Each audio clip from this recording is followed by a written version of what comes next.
გამარჯობა. ჩვენი სახელმწიფო უნდა იყოს აღებული შემდეგ პრინციპზე. კეთილდღეობა ყველასთვის. დღეს კეთილდღეობა ფაქტია, რომ არ არის ყველასთვის და ის ეკუთვნის ჩვენ სახელმწიფოში მხოლოდ ერთ პატარა ჯგუფს.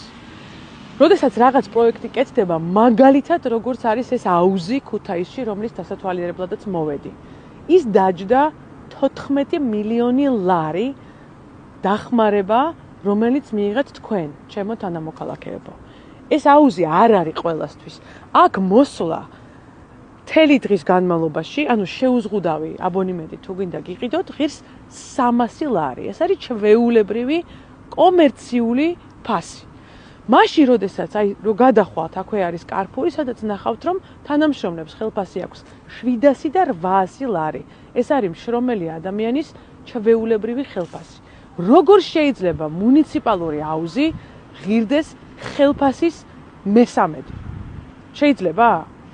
არა, არ შეიძლება და სწორედ აი ასეთ რაღაცეებთან გვაქვს ჩვენ პრობლემა ამ სახელმწიფოში.